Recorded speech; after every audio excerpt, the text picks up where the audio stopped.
Hello दोस्तों, स्वागत है एक बार फिर से आपका आपके अपने पसंदीदा चैनल पर। और आज हम एक और कंपनी का आईपीओ लेके आए जिसको हम पूरी बारीकी से डिटेल एनालाइज करने की कोशिश करेंगे और देखेंगे कि इस आईपीओ में पैसा लगाना है या नहीं लगाना है। उससे पहले दोस्तों, मैं हूं आपका दोस्त राजेंद्र सिंह गौड़, और यदि अगर अभी तक आपने हमारे चैनल को सब्सक्राइब नहीं किया तो चैनल सब्सक्राइब कर लीजिएगा, ताकि आने वाले समय में जो भी वीडियो इस चैनल पर अपलोड किया जाए वो सबसे पहले आपके पास पहुंच सके।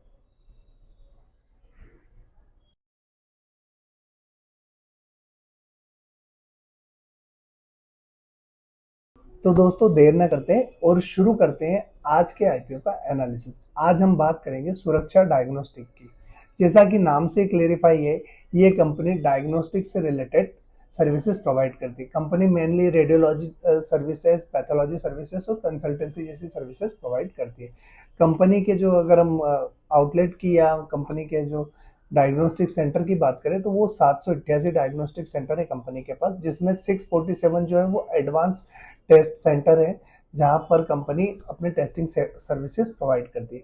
कंपनी बी टू बी और बी टू सी दोनों बिजनेस में इन्वॉल्व है। बी टू बी बिजनेस की बात करूं मैं, तो कंपनी जो है हॉस्पिटल से, कई सारे हॉस्पिटल से टाई अप है। और बी टू सी बिजनेस की बात की जाए तो आप डायरेक्टली कस्टमर इनके आउटलेट पे जा सकते हैं, या फिर ये कस्टमर का सैंपल घर से भी कलेक्ट करवाते हैं। ये सारी फैसिलिटीज कंपनी प्रोवाइड करती है।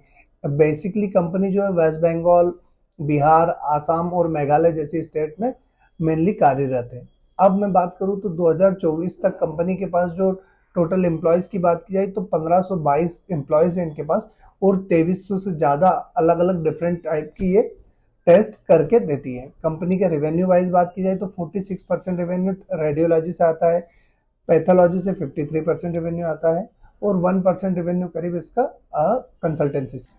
तो दोस्तों, चलिए अब हम बात कर लेते हैं आईपीओ डिटेल्स के बारे में, कि किस दिन आईपीओ ओपन हो रहा है, किस दिन क्लोज होगा, क्या इसमें प्राइस होगी, कितने करोड़ का आईपीओ है, क्यूआईबी पोर्शन क्या है, एनआई पोर्शन क्या है, वो तमाम सारी चीजें हम इसमें डिस्कस कर लेते हैं। तो 29 अक्टूबर के दिन आईपीओ ओपन होगा, 3 दिसंबर के दिन आईपीओ क्लोज हो जाएगा। ₹2 फेस वैल्यू वाला ये शेयर रहेगा।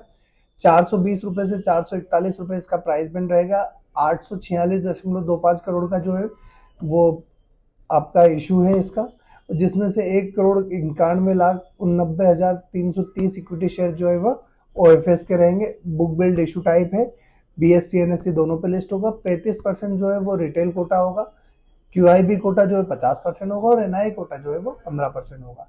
अब अगर हम एक लॉट में इन्वेस्टमेंट की बात करें तो रिटेल के लिए जो मिनिमम इन्वेस्टमेंट होगा वो होगा 34 शेयर का ₹14,994 का।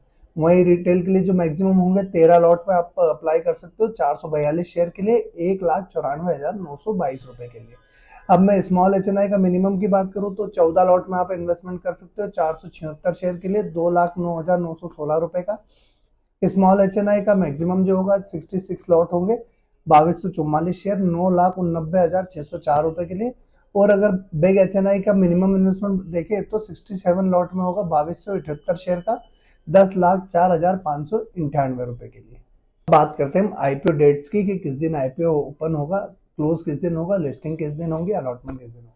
29 अक्टूबर के दिन आईपीओ ओपन हो जाएगा, 3 दिसंबर के दिन आईपीओ क्लोज हो जाएगा, 4 दिसंबर बेसिस ऑफ अलॉटमेंट रहेगा, 5 दिसंबर वो डेट है जिस दिन फंड रिफंड कर दिया जाएगा, और जिनको अलॉटमेंट आएगा उनके शेयर डीमेट में क्रेडिट कर दिए जाएंगे। और 6 दिसंबर के दिन ये आईपीओ इंडियन स्टॉक मार्केट में लिस्ट हो जाएगा। दोस्तों, अब हम कंपनी के फाइनेंशियल्स की बात कर लेते हैं कि फाइनेंशियल्स क्या बोल रहे हैं कंपनी के। तो 2022 में 223.19 करोड़ का रेवेन्यू जनरेट किया। एक्सपेंसेस की बात की जाए तो 197.76 करोड़ के थे। 20.82 करोड़ का इनके पास प्रॉफिट आफ्टर टैक्स आया। 275.96 करोड़ की असेट्स डेवलप हुई। 2023 में 190.13 करोड़ का रेवेन्यू जनरेट किया, जिसके अगेंस्ट में 186.94 करोड़ के एक्सपेंसेस किए। यहाँ जो प्रॉफिट है वो 6.07 करोड़ का हो गया, और जो असेट्स है वो 281.20 करोड़ की हो गई बढ़कर। 2024 का जो अगर हम फाइनेंशियल्स देखें तो 218.71 करोड़ के इन्होंने रेवेन्यू जनरेट किए, जिसके अगेंस्ट में 190.03 करोड़ के एक्सपेंसेस किए। 23.13 करोड़ का प्रॉफिट आफ्टर टैक्स जनरेट हुआ, और 300.21 करोड़ के इनके पास असेट्स हो गए। तो यहाँ इनके प्रॉफिट में काफी ज्यादा वेरिएशन है। 2022 में अच्छा प्रॉफिट था, 2023 में देखे तो प्रॉफिट काफी कम हो गया, और 2024 में देखे तो फिर एकदम से प्रॉफिट बढ़ गया। दोस्तों हम कंपनी की वैल्यूएशंस की बात कर लेते हैं कि कंपनी की वैल्यूएशंस क्या बोलती है। तो आरओई जो है इसका 14.09% है, आरओसी 21.46% का है। एबिटा मार्जिन देखें तो 33.66% हो गए और पेट मार्जिन जो है इसका 10.57% का। डेब्ट टू इक्विटी रेशियो काफी अच्छा है, 0.20 का है। अर्निंग पर शेयर 4.43 है। वहीं रिटर्न ऑन नेटवर्थ जो देखें तो 14.09% हो गया। नेट एसेट वैल्यू अगर एनएवी देखी जाए तो 33.66 हो गई। तो ओवरऑल वैल्यूएशंस अच्छे हैं इसके। ओवरऑल अगर बात की जाए तो कंपनी के जो प्राइसिंग है, जिस प्राइस पर कंपनी आईपीओ लेके आ रही है, वो काफी कॉस्टली दिखते हैं। अगर मार्केट का भी अभी सिनेरियो देखें तो पूरे इंडस्ट्री में देखें, डायग्नोस्टिक सेक्टर में, तो वहां पर भी कंपनी की वैल्यूएशंस डाउन ही होती जा रही है, प्रॉफिट्स घटते जा रहे हैं। अब उसके बाद अगर कंपनी इस सिनेरियो में आईपीओ लेके आई है तो यहाँ पर उसको थोड़ा अगर चीपर होता प्राइस तो ठीक रहता। मैं तो फिलहाल इसको अवॉइड कर रहा हूँ। आप क्या कर रहे हैं कमेंट बॉक्स में कमेंट करके जरूर बताइएगा। और अगर अभी तक आपने हमारे चैनल को सब्सक्राइब नहीं किया तो चैनल सब्सक्राइब कर लीजिएगा, ताकि आने वाले समय में कोई भी वीडियो आपसे मिस ना हो।